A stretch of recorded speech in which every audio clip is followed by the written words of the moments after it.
వాడెవడో retired judge అంట. వాడమ్మ dash, తర్వాత ఆ లం డాషు, ఆ నా డాషు అర్థవుతుందిగా, లంబాష నంబాష. వాడెవడో జడ్జి అంట. జడ్జి గారిని లంబాషతోటి, నంబాషతోటి, కాబాషతోటి ఇన్ని రకాల పచ్చి బండబూతులు, దారుణమైన బండబూతులు తిట్టినటువంటి వ్యక్తి ఎవరనుకున్నారో, ఏ తాగుబోతో, లేకపోతే రోడ్ల మీద తిరిగో అనామకుడో, అభాగ్యుడు, లేకపోతే ఎవడో కాదు. తిట్టినటువంటి వ్యక్తి ఏంటి, డైరెక్ట్ అయ్యాను. ఎవరో పులవర్తి నాని గారు తెలుసు కదా మీకు. ఎవరైతే చంద్రగిరి టీడీపీ ఎమ్మెల్యే పులవర్తి నాని గారు, ఆయన తిట్టిన తిట్లు మీరు విన్నారు కదా. ఇప్పుడు వాడెవడో జడ్జి అంట అని లంబాష, నంబాష, కంబాష, దేభాష, దీభాష అన్ని భాషలు మాట్లాడాడు ఆయన. పచ్చి బండబూతులు తిట్టాడు. ఒక నియోజకవర్గానికి ప్రాతినిధ్యం వహించే ఎమ్మెల్యే తిట్టినటువంటి బూతులు, మరి పైగా గౌరవ అత్యున్నత న్యాయస్థానాలకు సంబంధించినటువంటి రిటైర్డ్ జడ్జిని తిట్టినటువంటి బూతులు. ఎంత గౌరవించాల్సినటువంటి వ్యక్తి ఏ రకంగా ఎంత దారుణంగా మాట్లాడుతున్నాడు. కాబట్టి ఎలాంటి వాటి మీద మాట్లాడరా? పచ్చపత్రికలు కావచ్చు, ఎల్లో మీడియా ఛానళ్ళు కావచ్చు, ఇలా ఎన్నో మీడియా జనాలు కావచ్చు, మాట్లాడరా?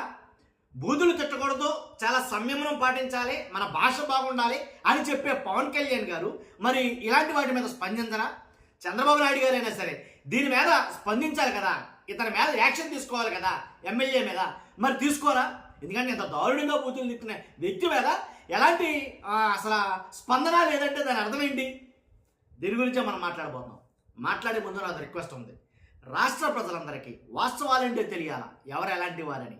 కాబట్టి వాస్తవాలు తెలియాలంటే మీ బాధ్యతగా మీరు లైక్ చేయండి. మీరు లైక్ చేస్తే ఎక్కువ మందికి ఇన్ఫర్మేషన్ షేర్ అవుతుంది. కొత్తగా మన ఛానల్ చూస్తే పక్కాగా సబ్స్క్రైబ్ చేయండి. మీ అమూల్యమైన అభిప్రాయాన్ని కామెంట్ రూపంలో తెలియజేయండి. ఎందుకు చెప్తున్నారంటే కనుక, వాడెవడో రిటైర్డ్ జడ్జి అంట, అసలు తల్లిల్ని, భార్యల్ని, పిల్లల్ని మొత్తం దారుణంగా బూతులు తిడతాడు ఈయన. దీని వెనకున్న వారందరికీ నరకం చూపిస్తాను చూడు. నా డాషు, వాడు లం డాషు, ఇంకా బాధ. అసలు నేను చెప్పలేను, అసలు మన వల్ల అది. కాబట్టి ఇంకా బాధలు పడి అనుభవించేలా చేస్తాను చూడు, వదిలేది లేదు. దొంగ ఓట్లు కేసు ఓపెన్ చేయిస్తా నా కో డాష్గా. అర్థమవుతుంది కాదు జీవితం మీకు. కాబట్టి పై మాటలు చూస్తే మీకు ఏమనిపిస్తుంది? ఎవరో తాగుబోతు మాట్లాడినట్టు అనుకుంటే అది మీరు పొరపాటు పడినట్టే. తాగుబోతు మాట్లాడే మాటలు కాదు.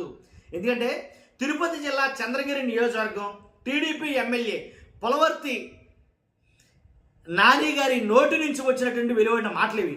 శ్రీవారి పాదాల చెత్త, పవిత్ర పుణ్యక్షేత్రం తిరుపతిలో వినిపించినటువంటి దుర్భాష ఇది. నిజంగాను ముఖ్యమంత్రి చంద్రబాబు నాయుడు గారు సొంతూరు నారావారిపల్లిలో ఉన్న చంద్రగిరి నియోజకవర్గంలో టీడీపీ ఎమ్మెల్యే నోటి నుంచి వెలువడిన ఈ భాషను సభ్య సమాజం తలదించుకునేలా, మరి ముఖ్యంగా ఒక ఎమ్మెల్యే అయ్యుండి ఒక రిటైర్డ్ జడ్జిని ఇలాంటి మాటలు మాట్లాడాడు.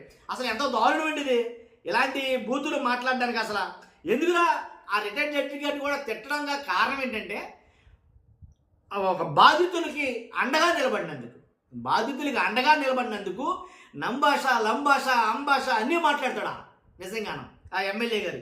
కాబట్టి ఏంలా ఇప్పుడు ఏదైతే జాతీయ రహదారి కానీ, ఇప్పుడు తిరుపతి రూరల్ మండలం అవిలాల సమీపంలోని జాతీయ రహదారికి ఆనుకుని 2002లో retired RDO Dwarakanath Reddy retirement ద్వారా వచ్చిన డబ్బులతో తన భార్య వనజాక్షి పేరుతో 24 ఏళ్ల క్రితం 3.17 ఎకరాలు కొనుగోలు చేశారు. అంటే 3 ఎకరాల 17 సెంట్లు కొనుగోలు చేశారు.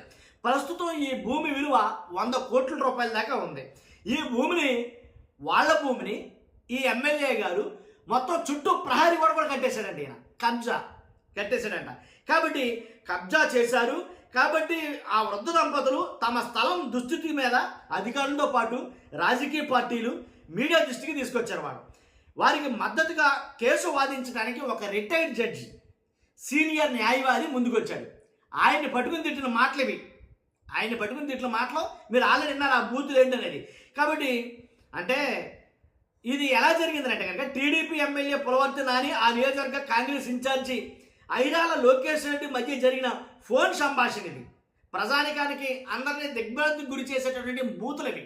కాబట్టి ఈ ఫోన్ సంభాషణని వైఎస్ఆర్సీపీ ఇన్ఛార్జి చెవిరెడ్డి మోహిత్ రెడ్డి మంగళవారం తిరుపతి రూరల్ మండలం తొమ్మలగుంటలో మీడియా సాక్షిగా బట్టల బయలు చేశాడు. ఏదైతే ఈ ఫోన్ కాల్ ఉందో దాన్ని. కానీ ఇంత దారుణంగా మాట్లాడతారా? అసలు చూస్తేనే ఆ బూతులు వింటేనే అది రకంగా ఒళ్ళంతా గగురుబాటుకు గురవుతాడు. అలాంటి బూతులు ఒక రిటైర్డ్ జడ్జి మీద అసలు ఎంత దారుణమండి ఇది. కాబట్టి ఖచ్చితంగా ఇలాంటి వాటి మీద ఎలాంటి వ్యాఖ్యలు ఉండవు. పేపర్లో కానీ, ఎల్లో పేపర్లో కానీ, ఎల్లో ఛానల్స్లో కానీ ఎక్కడ రాయరు, ఎక్కడ చూపించరు, ఎక్కడ వినిపించరు. ఏంట్రా అంటే కనుక అసలు ఎందుకంటే మనోడు. కాబట్టి ఇంత దారుణంగా మాట్లాడిన వ్యక్తి మీద మరి ఎలాంటి చర్యలు తీసుకుంటారో చూడాలి. పవన్ కళ్యాణ్ గారు కావచ్చు, చంద్రబాబు నాయుడు గారు కావచ్చు, ఎలాంటి చర్యలు తీసుకుంటారో, దీని మీద ఎలా స్పందిస్తారో ఏంటనేది ఖచ్చితంగా చూడాలి. చూద్దాం ఏం జరుగుతుంది ఏంటంటే. ఇతనే కాదు, చాలామంది మధ్యకాలంలో చూస్తే కనుక పంతో నానాజీ జనసేన పార్టీ ఎమ్మెల్యే ఆయన కూడా అలా మాట్లాడాడు. ఒక మాజీ ముఖ్యమంత్రి గారిని ఉద్దేశించి నోటికి వచ్చినట్టు వాడు వీడు అరే ఒరే తురే అనే మాటలతోటి నాకు డాష్ నా కొడక అది ఇది అసలు ఎలా మాట్లాడాడంటే అంత దారుణంగా అయితే కనుక బూతులు మాట్లాడాడు. ఒక తాగుబోతు మాట్లాడినట్లు మాట్లాడారు. అలాంటి వాళ్ళే మాట్లాడతారు ఎలాంటి బూతులు. విచక్షణ ఉన్నా ఎవరు కూడా ఇలా మాట్లాడలేరు. కాబట్టి అతననే కాదు, ఇంకా చాలామంది ఆ కోవకు సంబంధించిన వాళ్ళైతే ఉన్నారు. కాబట్టి మనం ప్రజాప్రతినిధులు అన్న విషయాన్ని కూడా మర్చిపోయి ఈ రకంగా బూతులు తిడితే సభ్య సమాజానికి మరి వాళ్ళు ఇచ్చే మెసేజ్ ఏంటో నాకైతే అర్థం కాదు. మీరేమనుకుంటున్నారో ఖచ్చితంగా కామెంట్ రూపంలో తెలియజేయండి. ఫస్ట్ అయితే లైక్ చేయండి. Thank you very much.